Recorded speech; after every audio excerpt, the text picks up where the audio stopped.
Selon la Bible, pourquoi Jésus est-il mort sur la croix?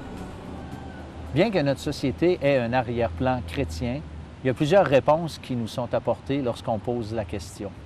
Certains disent que Jésus est mort pour simplement nous donner un exemple. D'autres disent que Jésus est mort pour nous prouver qu'il nous aimait. Beaucoup disent que Jésus est mort pour nous.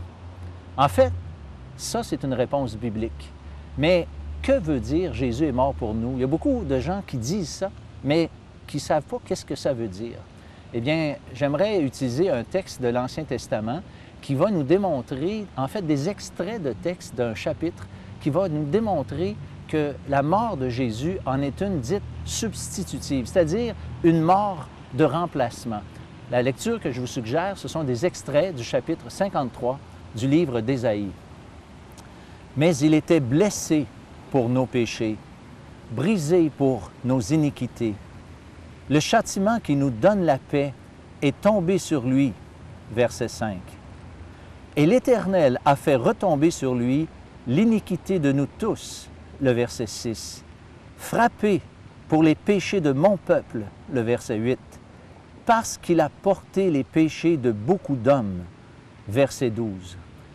Tous ces textes nous montrent que Jésus est mort, mais est mort pour nous, pour quelqu'un d'autre. C'est ce que j'appelle l'Évangile selon Barabbas. Vous connaissez ce fameux Barabbas que nous retrouvons dans les Évangiles. Il était un criminel en prison en même temps que Jésus était condamné. Et vous savez que Jésus, lui, était innocent de tout péché. Eh bien, vous savez ce qui est arrivé à Barabbas? Il a été libéré. Vous savez ce qui est arrivé à Jésus?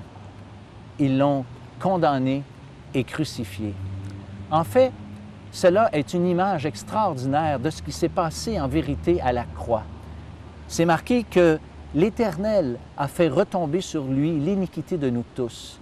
Jésus, sur la croix, a subi rien de moins que le jugement et la colère de Dieu pour chacun d'entre nous.